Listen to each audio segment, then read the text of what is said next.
My son-in-law punched me in the face. My own daughter dragged me out by my hair. All because I said no to giving them $3 million. I sat on the curb, bleeding, shivering, and wondering when my child became someone I no longer recognized. But what they didn't know was that I had already prepared for this moment. And 1 hour later, everything began to fall apart for them. I moved in with my daughter April the week after I turned 71. Not because I couldn't live on my own, not because I needed help climbing stairs or remembering names, but because she said she missed me, said she wanted me closer, said her husband Russell even agreed. At the time, I thought it was love. I didn't realize it was strategy. Their house sat on a quiet street outside Des Moines, with a wide porch and a white swing that never got used. April had decorated the guest room in lilac and ivory, my favorite colors. There were new sheets on the bed. A framed photo of us from her high school graduation sat on the nightstand. I remember standing there, suitcase still in hand, and thinking, maybe this will be good. Maybe this will heal the distance between us. It wasn't like I had nowhere else to go. I had a small apartment 2 towns over. I used to work part-time at the public library, organizing the historical archives and leading genealogy workshops. That work meant something to me. So did the quiet of my own home, my little kitchen, my ceramic owl salt shakers. But April said she missed dinners with me, said she wanted her kids to hear my stories. I believed her. The first week went well. She made me tea each night before bed. Russell asked about my old job. The grandkids sat at my feet, while I told them how our ancestors came over from Wales. I felt almost foolish for having doubted her. Then, gradually, small things changed. April started bringing up bills more often. Her voice was light, but the words were weighted. She talked about refinancing, about college savings, about how tight things had gotten. Russell mentioned an opportunity through one of his clients. Some real estate fund. High return, low risk. He said it casually over dinner one night, while slicing roast chicken. I nodded politely, but something in my chest tightened. A few days later, April came into my room holding a folder. Inside were bank forms, a notarization page, and a printout of my investment account. She sat down beside me on the bed. Her tone was careful. She said they just needed a short-term transfer, said they'd return it within 6 months, said it would help secure their future and the kids. I asked her how she got access to my account information. She smiled, but her eyes didn't. She said she'd always known my passwords, said she needed to check in on me sometimes. That night, I lay awake, staring at the ceiling fan turning slowly above me. Something had cracked open. I thought about my late husband, how we'd saved for years, bit by bit, never touching the principal. I thought about the time I loaned April $2,000 to fix her transmission, and how she never paid it back. I realized I had moved into a house where love came with conditions. By the end of that second week, I stopped leaving my bedroom door unlocked at night. Looking back now, I wonder if any of you have ever felt that shift too. When a hug becomes a transaction, when kindness turns into currency. If you've ever trusted someone so much that you moved into their home only to feel the walls close in, then you know what I mean. And if you haven't yet, stay with me. Because what happened next would split everything wide open, and once that curtain got pulled back, there was no pretending anymore. Not for me, not for them, not for anyone. By the start of the third week, things shifted from subtle to obvious. I noticed it first with the grocery receipts. I always offered to pay for what I used: milk, bread, my special chamomile tea. But one afternoon, April left a receipt on the counter, circled items in red ink, and wrote a total beside it. Then she added a sticky note. Your share. Thanks. No greeting, no smiley face, just a number. Later that evening, she handed me a printed breakdown of the monthly utilities, highlighted, organized into columns. She pointed to my name at the bottom and said, with a calm voice, that fairness keeps things clear. That's how families stay strong. Russell didn't speak much that night, but he did nod in agreement while scrolling on his phone. I didn't argue. I walked upstairs with the paper in hand, sat on the edge of my bed, and stared at the math. The total wasn't outrageous, but the message was louder than the number. They didn't want a mother in their home. They wanted a tenant. A few days later, I found Russell in the kitchen flipping through a small black notebook. When I entered, he closed it too fast. He set it on the counter and smiled like nothing happened. Later that night, when they were out, I checked the drawer where I kept my personal folder. It was slightly out of place. The tabs had been shifted. Some of the documents weren't where I last left them. I didn't need proof to know. I had seen enough over the years to trust my instincts. Something was unfolding behind my back. The next morning, over breakfast, April casually brought up estate planning. She asked if I'd ever considered simplifying my accounts. Said she read that joint accounts were easier for emergencies. Then she mentioned her friend's mother, who had put everything in a trust for her kids, so there were no questions later on. I didn't respond. She kept talking. She said it wasn't about money. It was about clarity, about preparing for the future, about peace of mind. Russell added that he could help with paperwork if needed. He'd done it for clients. He had templates.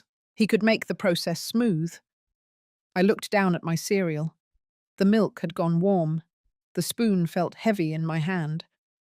That same afternoon, I called my financial advisor from my car. I didn't want to speak inside the house. I told him to set alerts on all transfers, block any changes, and flag activity from unknown IPs. He asked if everything was okay. I said it was a precaution, just in case.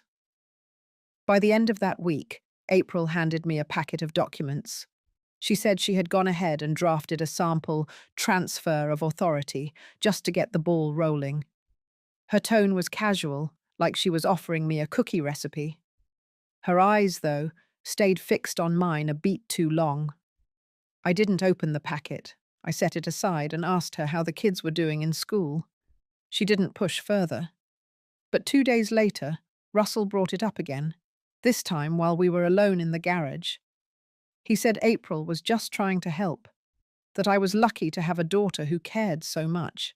Then he said, with a smile too smooth, that money only creates drama when people get secretive. I stepped around him, walked back inside, and locked my bedroom door behind me. That night, I reviewed every single account I had. I changed passwords. I wrote down names of people I trusted. I scanned and saved backup copies to a flash drive I hid inside the lining of my suitcase. I didn't sleep much. I wasn't afraid yet. But I had begun to prepare. It wasn't paranoia. It was pattern recognition. And this pattern had shown itself before. I just hadn't wanted to see it until now. The third week blurred into the fourth, and with it came an eerie shift in the house. It was in the way Russell's footsteps grew louder down the hall, in how April stopped knocking before entering my room, and in how the grandkids were suddenly too busy to spend time with me. Small isolations built slowly, then all at once. It began the morning I found my medicine organizer in the wrong drawer. I had placed it under my bed, like always. But that day, it sat on top of my dresser, open. The Tuesday slot was empty, even though I hadn't taken anything yet. I didn't panic. I didn't accuse. I just tossed the pills and started a new set from my travel stash. I began carrying my essentials in a zipped pouch that never left my side. I stopped leaving my coffee unattended. One afternoon, I overheard Russell in the backyard, talking too loud into his phone. He was pacing by the shed, his voice sharp. I couldn't catch every word, but I heard him mention equity, consolidation, and legal guardianship. Later that day, April asked if I would mind signing a few forms for her refinance. She said it was just a routine update. I asked her why my name was listed as co-owner of the secondary mortgage. She paused, just long enough. Then she said it must have been a clerical error. I knew then I had underestimated just how far they were willing to go. That night, I pulled out the manila envelope I kept hidden under the liner of my suitcase. Inside were old records from my husband's accounts, notarized copies of my trust, and a full list of my assets. Everything had been kept separate since he passed. That was always our plan. Russell and April didn't know that my name had never been attached to the Iowa house. They assumed I had nothing but the condo and retirement account. But the truth was, I still had access to a diversified portfolio, some of it offshore. I wasn't rich, but I wasn't dependent. The next day, I visited the bank, quietly.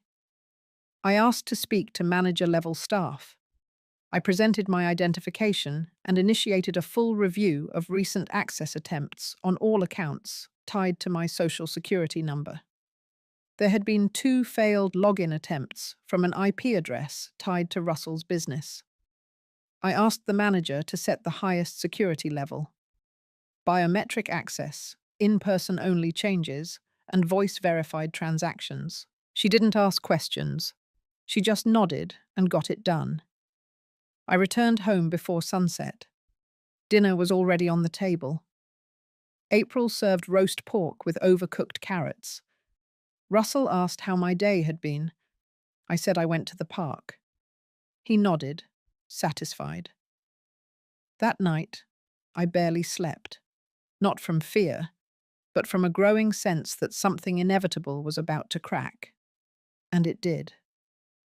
3 days later, I woke to find my room ransacked. My suitcase was unzipped, my drawers pulled open, even the lining in my coat was torn.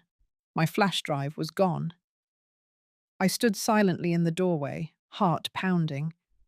Then I walked downstairs. April was in the kitchen. She didn't look up. Russell was by the fridge, arms crossed. I asked if anyone had been in my room. April said maybe one of the kids went in looking for scissors.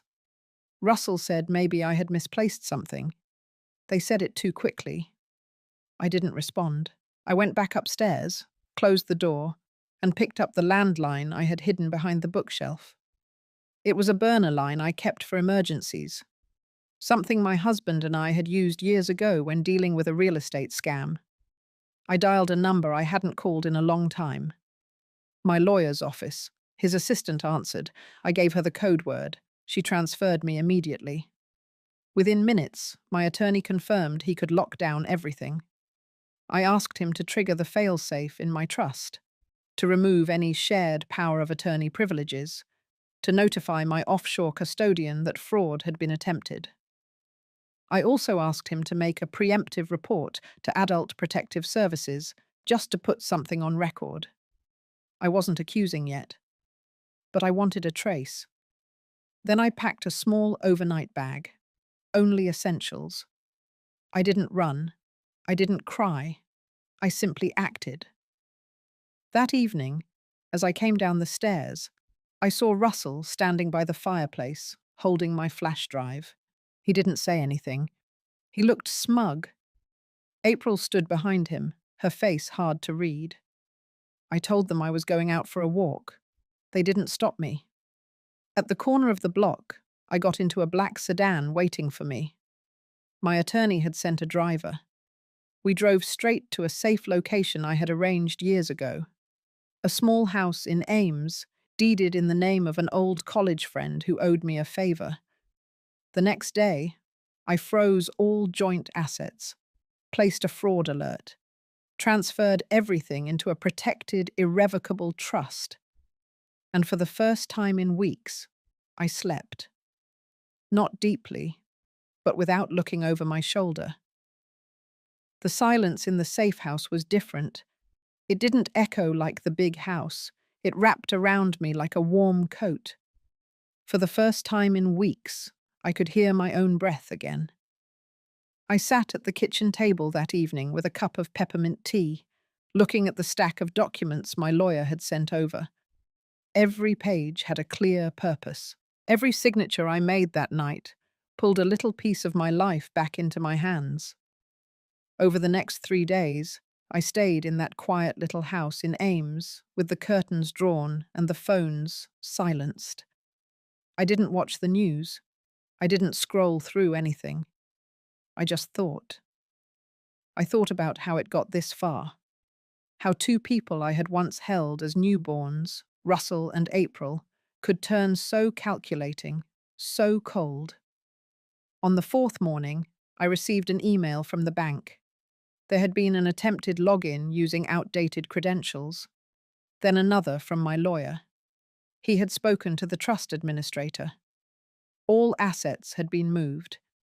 The new structure was untouchable, irrevocable.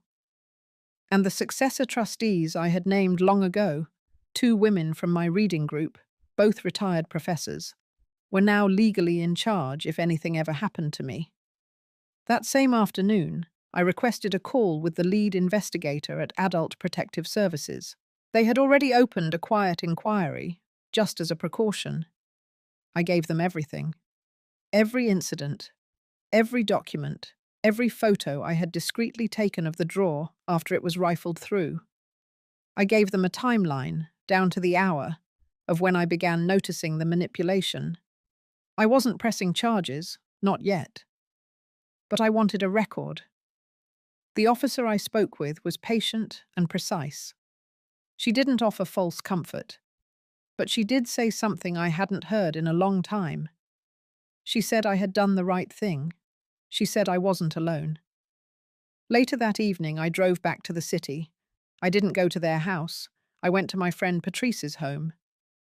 She greeted me with open arms, no questions, no judgment, just a hot casserole and a clean guest room. While I was there, I finally allowed myself to feel the weight. The betrayal wasn't just about money. It was about erasure. They hadn't tried to steal my accounts. They had tried to erase my autonomy, replace my legacy with their convenience. But they failed. And that truth held me steady when the letter came. It was a printed notice from a law firm representing Russell and April. The tone was sterile. They expressed concern over my sudden disappearance and requested a voluntary meeting to discuss a revised estate structure. They claimed I might be under undue influence, that others might be coercing me to cut them out. They referenced my age, my recent confusion. I handed the letter to my lawyer. He smiled as he read it, then made a copy, highlighted every loaded phrase, and drafted a reply that was firm but polite. He included proof of my legal capacity, recent cognitive evaluations I had done during a routine physical, and outlined the timeline of events I had already documented. Then he copied Adult Protective Services and the Federal Oversight Board into the response. The next day, a detective from the Financial Crimes Unit contacted me. The bank had flagged the earlier login attempts as part of a wider pattern of elder exploitations they were now investigating. Russell's name had come up before. April's, too. I sat across the table from the detective 2 days later. I told him everything. Not just the logistics, but the emotional sabotage. The way April would drop passive remarks about my health. The way Russell used silence to manipulate my responses. How they both slowly chipped away at my independence, dressed up as concern. The detective nodded, took notes, and asked if I'd be willing to testify if necessary. I said yes. But more than anything, I asked for protection for the future, for other women like me. In the following week, I met with my attorney again to draft a formal affidavit. It would be held in confidence unless the investigation moved to formal charges. But it was clear now. I hadn't overreacted. I hadn't imagined things, I had seen it, and I had responded. The final action I took that week was symbolic. I changed the name of the charitable fund I had created years ago with my late husband. Originally named after our anniversary date, I now called it the Eleanor Trust, after my grandmother, the strongest woman I ever knew. I restructured it so that every year a portion of its interest would be granted to women over 65 who had survived financial abuse from within their families. I didn't need revenge, I needed meaning. And with that change, I felt something shift inside me, a kind of release. The anger didn't vanish, but it stopped burning. By the end of the month, I had officially relocated. Patrice helped me find a two-bedroom condo in a quiet neighborhood with wide sidewalks and tall oaks. I unpacked slowly, placed photos of my husband on the shelves, framed a print of the trust certificate with my grandmother's name at the top. I made tea that evening, stood at the window, and watched the wind move through the trees. I had lost a family, yes, but I had also reclaimed something I didn't know I was missing: myself. Understood.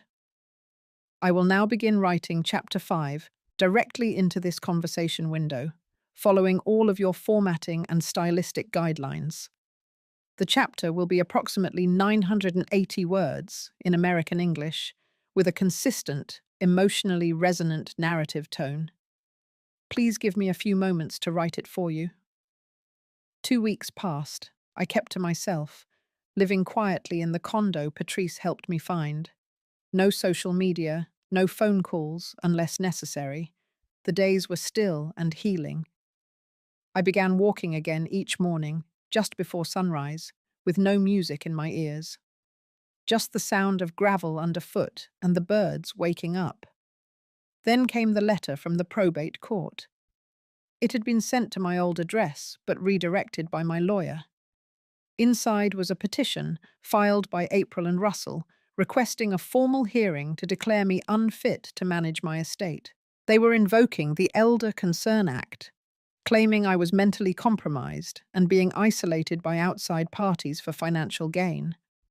The irony would have been amusing if it weren't so cruel. Attached were signed affidavits from two of their friends, people I had met no more than once or twice. They spoke of my confusion, of my supposed forgetfulness, and of an incident at a family barbecue where I allegedly asked the same question 3 times. It was laughable, but it was filed in court, and that meant it was now public record. I met with my attorney again. He didn't flinch. He had expected this. He laid out a plan, clean and calm, just like he always did. We would respond with documentation. My evaluations from Dr. Kirsch, my cognitive assessments, and sworn statements from my financial advisor, 2 neighbors, and 3 members of the church committee I had served on for 6 years. These people had known me far longer and more intimately than Russell or April's planted witnesses. But there was something else, something unexpected. The detective I had met with weeks ago reached out again. They had uncovered surveillance footage, bank cameras, not mine. 2 separate attempts by Russell to access accounts tied to my name, each time using documents that had been flagged as altered. That alone wouldn't result in charges, but paired with the pattern, it built a case. They were preparing to bring it to the district attorney. That same evening, I sat down with Patrice. I told her everything. I hadn't shared all the details before. She listened, didn't interrupt, and then offered me something I hadn't considered. She suggested I write a letter to the court myself, not just a legal response, but a personal one. She said, "Speak as a woman, not a client. Let the judge hear your voice before they ever see your face." It took me a day to decide. Then I sat down, pen in hand, and wrote longhand first. 4 pages. Not just facts, but feelings. I wrote about my childhood, about raising April, about her curiosity, her laughter, I wrote about the moment I realized she had changed. I described the silence between us that grew louder over the years, and I explained in simple terms that protecting myself was not cruelty, it was clarity, and it had come far too late. My attorney typed it up for the court. It was added to the response packet, along with supporting documents. The hearing was scheduled for 3 weeks later. Those 3 weeks passed with a strange stillness. Not calm, but suspended. I didn't hear from April or Russell. Not a word. But the local papers picked up rumors of the probate filing. It was a small city, after all. People whispered, old friends called, most just left voicemails. I didn't return them.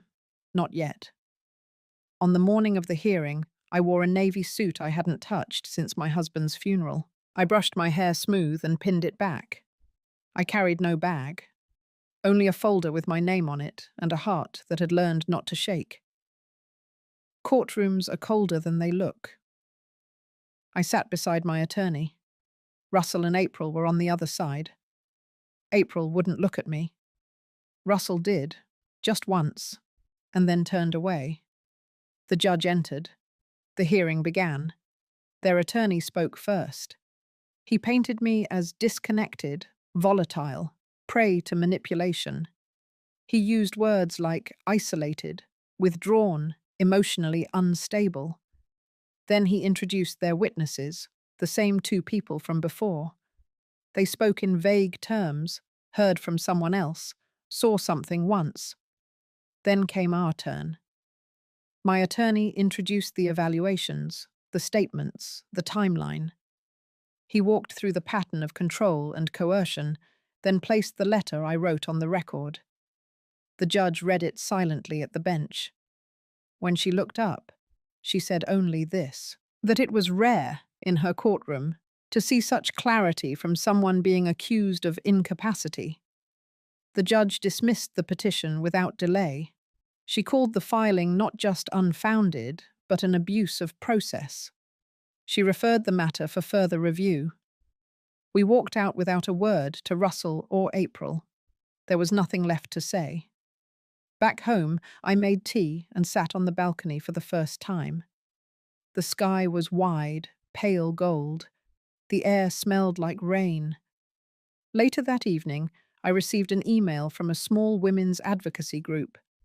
Someone at the court had passed along my letter. They asked if I would speak at an upcoming forum. Not about the legal case, but about resilience, about reclaiming identity, about surviving quiet betrayals. I closed the laptop. Not ready yet. But the thought stayed with me, because maybe healing didn't look like closure. Maybe it looked like this. A quiet place, a name restored, and a voice that had finally found its volume again. The week after the hearing, something inside me shifted. It wasn't relief. Not exactly. It was something quieter, more hollow, like standing in a house that had been emptied out. The echoes weren't loud, but they were everywhere. I had won, yes, but it didn't feel like a victory. It felt like walking away from a battlefield alone, carrying only the silence of what was lost. That weekend, I stayed in. Patrice dropped by with groceries and a few tulips. I didn't say much, and she didn't press.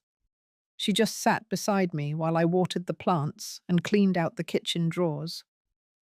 It was the first time I truly noticed how still my hands had become.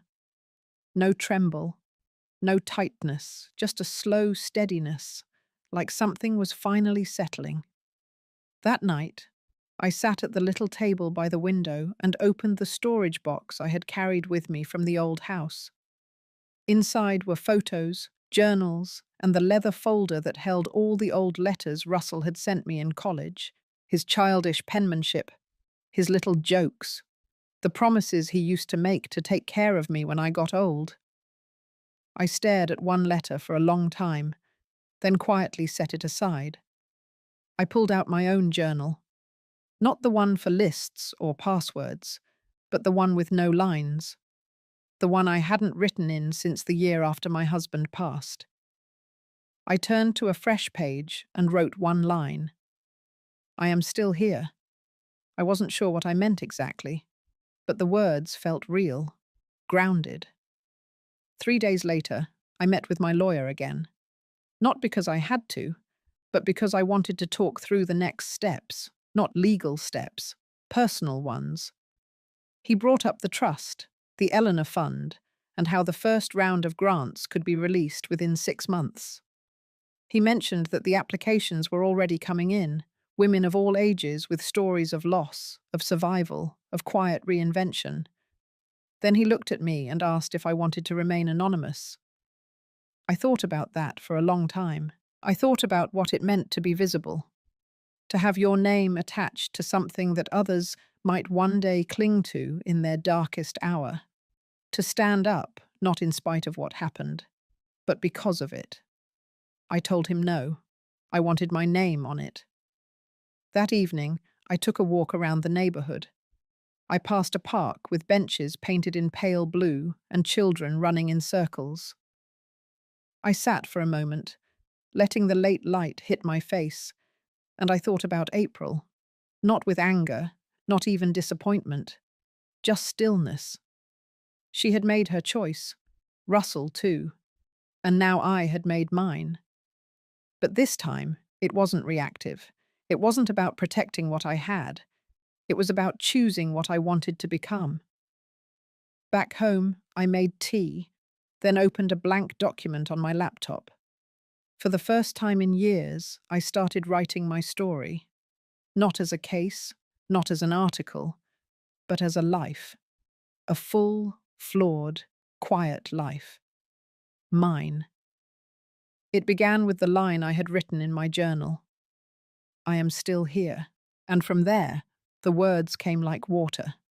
3 weeks after choosing to go public with my name on the Eleanor Fund, a letter arrived from the office of a federal investigator. It was addressed to me directly, not through my lawyer, not through any legal channel. Hand-signed, tidy font, no red tape, just a quiet sentence at the bottom. They were reopening the inquiry into Russell. My fingers didn't tremble when I set the letter down. I didn't feel fear, just a tightness in my chest that told me the past wasn't finished with me yet. The next day, I met with the investigator. He looked far too young to be holding such power, but his eyes were patient. He explained that several suspicious financial transfers had been flagged in the broader investigation into elder exploitation in our county, and 2 names kept recurring, Russell and April. I listened. I gave them what I had. But more importantly, I gave them what no one else could. The story behind the numbers. Not a rant, not a list of grievances, just facts. Calm and sharp as glass. How April had slowly gained access to my digital accounts. How Russell had pushed me to sign over power of attorney without giving me time to think. How I had once believed this was normal, even loving. The investigator leaned forward. He told me they had subpoenaed the bank for voice recordings tied to wire transfers. In one of them, a man identified himself as my son-in-law, using my full name and social security number. The problem was, the voice wasn't mine. And the permission, it had never been recorded. The wheels of justice were turning now, and I was no longer the only one seeing the gears grind. That night, I sat alone in the living room with every light off, just the hum of the refrigerator in the next room. I didn't cry, I didn't shake, but I felt it, that low hum of reckoning. It didn't taste like vengeance, it tasted like gravity. 2 days later, Patrice stopped by. She brought a binder, thick with reports and recommendations from the board we had quietly assembled for the Eleanor Fund. They wanted to expand. More applicants, more outreach.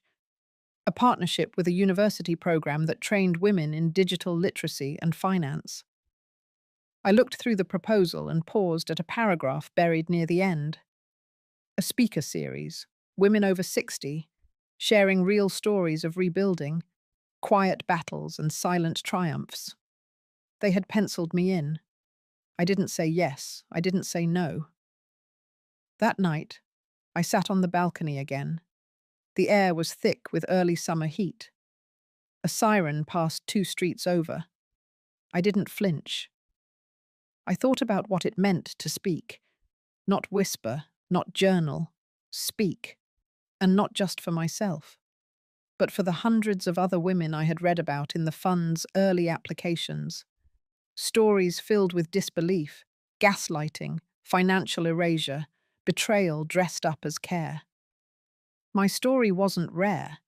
That was the hardest part. It was common, silent, ordinary. That silence needed to break. So I agreed. I stood up for the first of the small gatherings 2 weeks later. A modest community space in the basement of the local library. Folding chairs, coffee in paper cups, no microphones. I told them the truth. Not everything. Just enough. I told them I was 69, that I had raised a daughter I loved with everything in me, that I had watched her walk away not in one loud moment, but in 100 quiet choices. I told them about Russell, and the bathroom floor, and the silence that followed. But mostly I told them about waking up, about the day I realized survival was not the end goal, that dignity mattered more than peace, that no inheritance, no bloodline, no shared last name could ever outrank the voice inside a woman when she finally said enough. There were no cheers, no applause, just silence and a few tears. But that silence felt different now, not the silence of shame, the silence of recognition. Afterward, a woman named Eloise took my hand. She was 73. Her daughter had taken her home equity line and vanished. She hadn't told anyone. Until that night. As she spoke, her voice cracked, but she didn't stop. And I realized that this was the true legacy. Not the fund, not the courtroom victory, not even the name I had cleared. It was the simple fact that somewhere in that room, a woman had breathed a little easier because I had spoken first. By late summer, the name Eleanor Fund had started to circle quietly through non-profit spaces and retirement communities. Nothing flashy, just quiet momentum. I never intended it to become big, but sometimes, when you plant something honest, it grows. I had agreed to speak again, this time at a women's centre in Greenville, about 40 minutes from my place. They had printed little flyers, just my name, a time, and a title I hadn't chosen, Speaking Through Silence. The title sat heavy in my chest the whole drive there.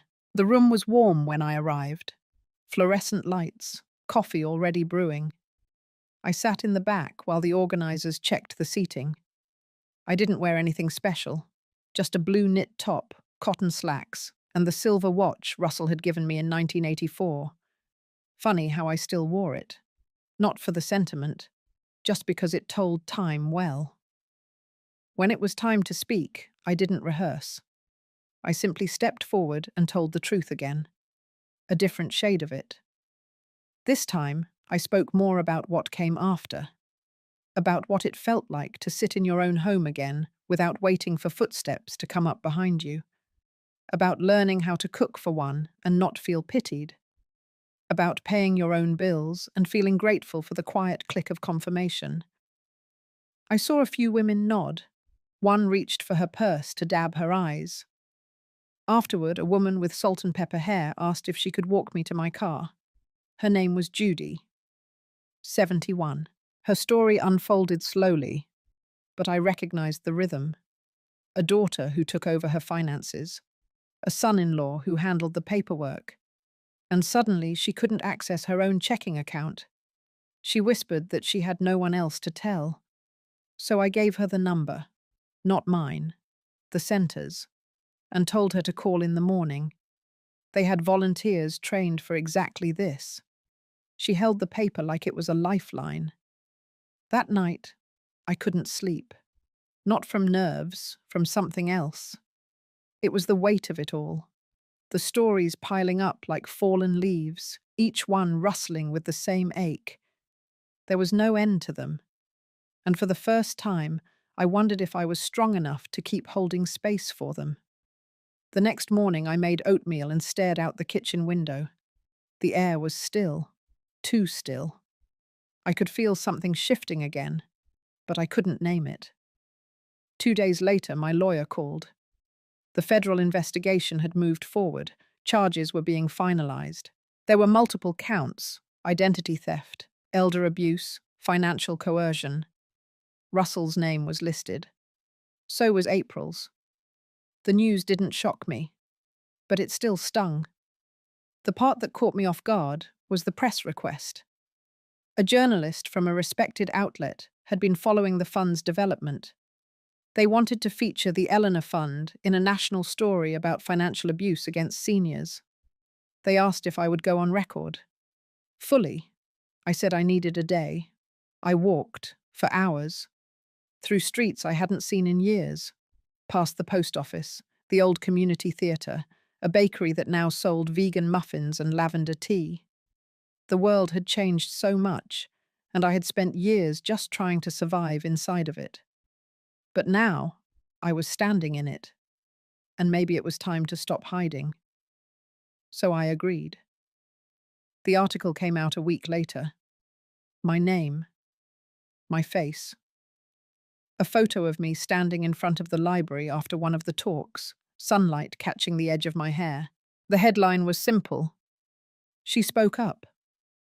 There were no angry calls from April, no letters from Russell, just silence. But not the kind that haunted. This silence felt earned.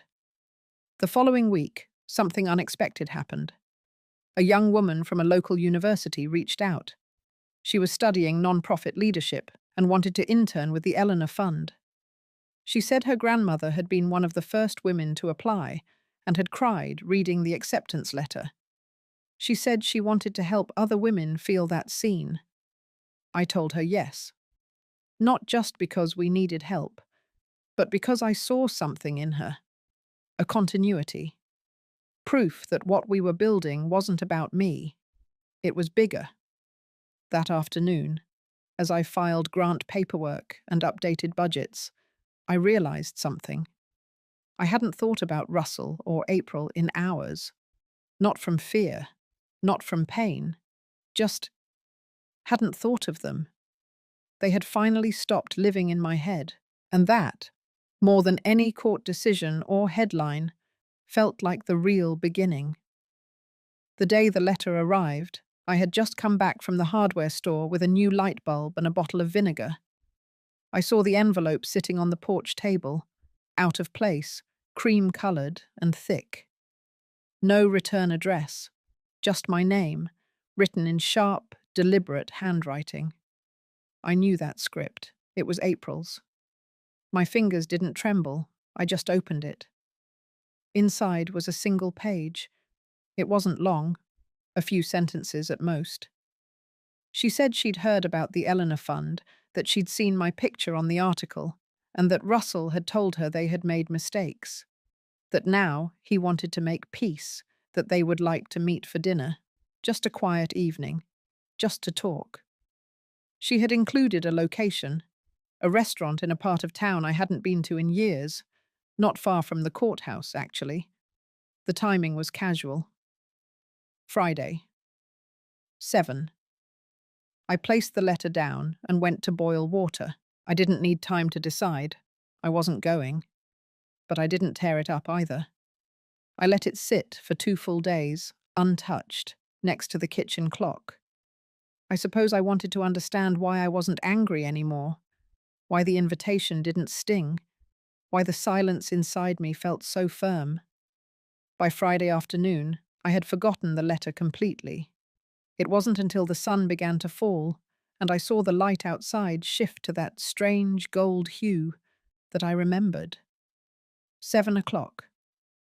And then, at 7:30, my phone rang. Unknown number. I let it go to voicemail. Then it rang again and again. Finally, I picked up. It was a nurse from the emergency room. April had been admitted with chest pains, mild, but enough to trigger a workup. They had found her number listed as next of kin. She had written my name.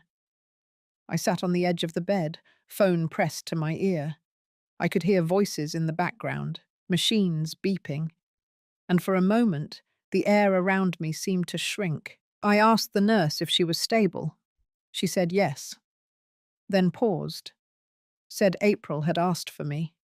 Said she was alone. I didn't answer right away. I looked down at my hands, at the veins, the skin, the marks of time that never used to be there. I thought of the woman who had dragged me by the hair, who had slammed the front door in my face, who had made me feel invisible in my own home. And then I thought of the little girl who once fell asleep on my chest every Sunday afternoon after church, who cried when she lost her stuffed elephant, who used to braid my hair with her tiny fingers and whisper that I smelled like lavender and paper. So I went. Not because I forgave her, but because something in me needed to see her as she was now. The room was quiet when I entered. She looked smaller than I remembered. Her hair tied back loosely, an IV dripping slowly beside her. She opened her eyes and blinked. For a moment, I saw no recognition. And then her mouth moved. She said my name. I didn't speak. I just pulled the chair closer and sat down. The nurse nodded and closed the door behind me. We sat in silence for a while. Then April said she had read everything. The articles, the statements, the interviews. She said she hadn't realized how far she had gone, that she hadn't known what she had become, that Russell was the one who kept pushing, that she just wanted to protect what they had built. I listened. I didn't respond. Then she asked something unexpected. She asked if I had meant for the Eleanor Fund to be a message to her. I shook my head. I told her it was never about revenge. It was about reclaiming breath. Her eyes welled up, but she didn't cry. She said she couldn't undo what she had done. But she wanted to start again. Not as mother and daughter, not as anything labeled. Just two people who once shared something true. I stood up then. Not abruptly, just slow, measured. I told her I didn't hate her. But I also told her I didn't belong to her anymore, that my peace didn't depend on her remorse. And then I walked out. Outside, the sky had turned navy. The hospital parking lot buzzed with motion. I exhaled. Not relief. Something deeper. I had just looked into the eyes of the woman who once broke me, and she no longer held any power. That night, I made soup. Not because I was hungry, but because I wanted to taste something warm and quiet. I lit a candle, not for prayer, just for the calm flicker. And for the first time in years, I slept through the night without waking once. The morning after my visit to the hospital, I brewed a stronger cup of coffee than usual, the kind that clings to your throat a little longer. I stood by the window, watching the postman pass by like clockwork, his bag swinging with familiar rhythm. But that day, he didn't stop at my mailbox. He crossed the lawn, handed me an envelope directly.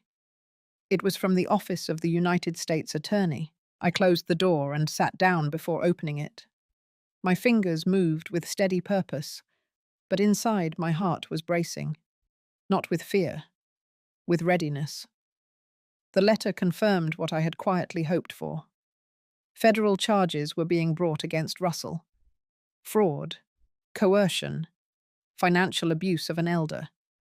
It listed dates, filings, testimonies.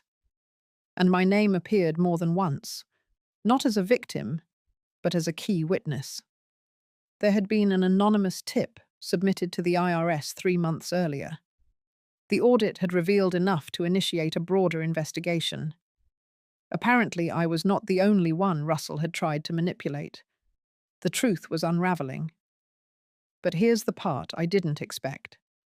The anonymous tip had come from April, the same woman who had looked at me with hollow eyes just days earlier, the same woman who had dragged me out by my hair. I read the page again, slowly. The truth sank in with the weight of wet wool. She had turned him in, quietly. Before the dinner invitation, before the hospital visit. She had done it alone. I didn't know if it was guilt or fear or something else entirely. Maybe it didn't matter.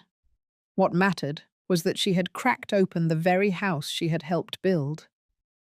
I placed the letter down and looked at the stack of seed catalogues by the window. Spring was near. The soil was thawing. I thought of the tomatoes I might try again this year. A week later, a federal officer showed up at my door. He wore plain clothes, but the badge in his wallet was real. He said my testimony would help expedite the case. Said Russell had already been approached for questioning, that his tone had shifted the moment he realized April had cooperated. There was no arrest yet, but I could see the arc of consequence beginning to curve. When the officer left, I sat in silence for nearly an hour. I didn't call anyone, didn't text. I simply walked around the house slowly, touching the old furniture, the wooden edges of door frames, the kitchen drawer that stuck a little when it rained. These were the pieces that held me, the ones they never touched, the parts they never stole. That night, I sat in the living room and turned on the television. Not to watch anything, but to hear voices. I had forgotten what it was like to be surrounded by noise that didn't cut. Then I reached for the journal I had been keeping in a small drawer under the coffee table, the one I started the week after I left their house. I flipped to a blank page and began writing. Not about them, but about me. About the parts of me I had found again. My spine, my silence, my pulse in the early hours when I walked barefoot through the hallway and felt no fear.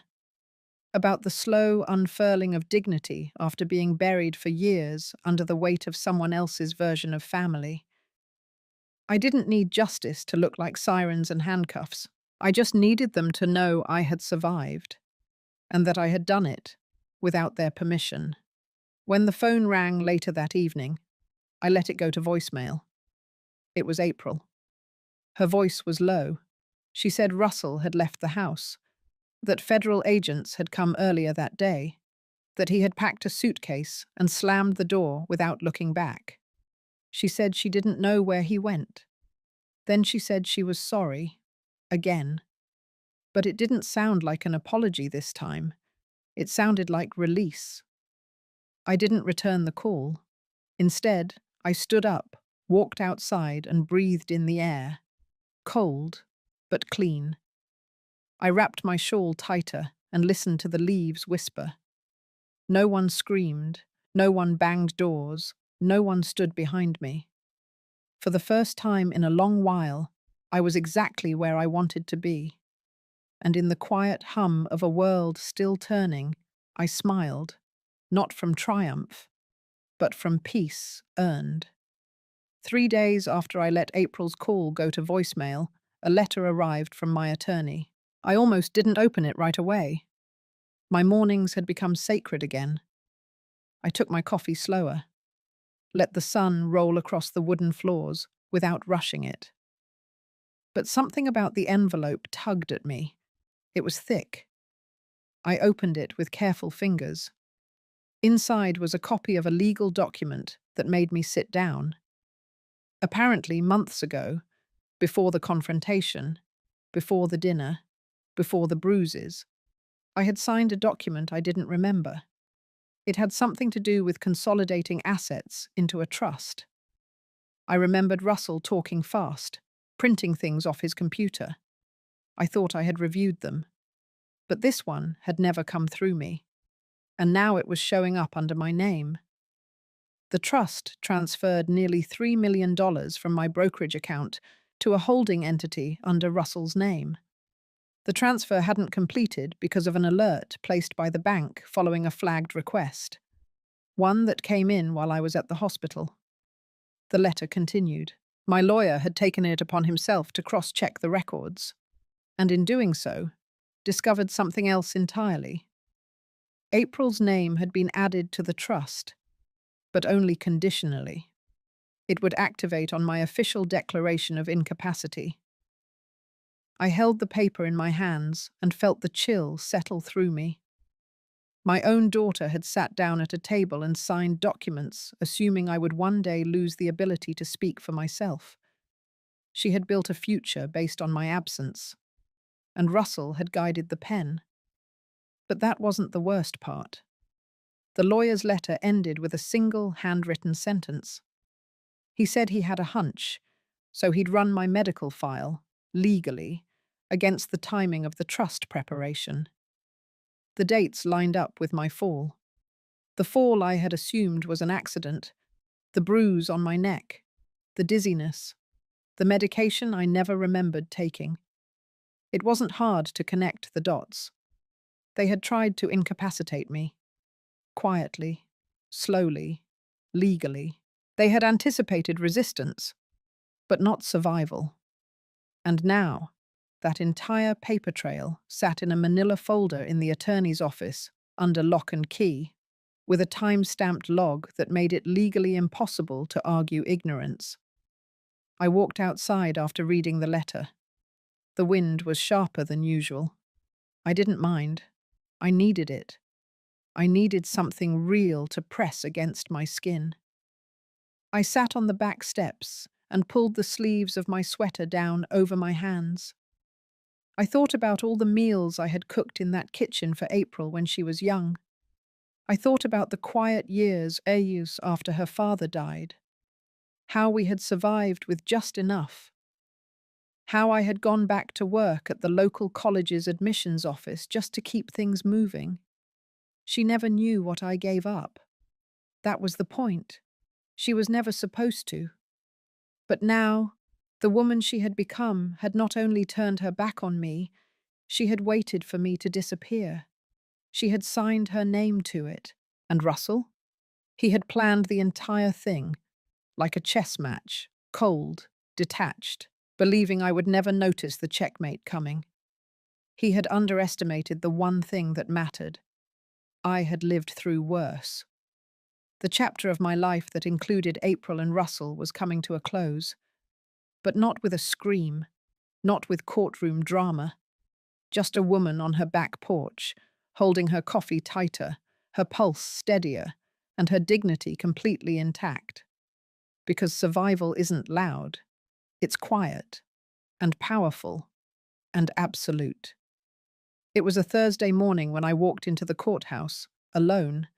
No makeup, no jewelry, no rush. The documents had already been filed. My attorney had handled everything. But I came anyway, to feel it, to stand on the cold marble and watch a chapter of my life seal itself shut. The court clerk looked up, recognized my name, and nodded quietly.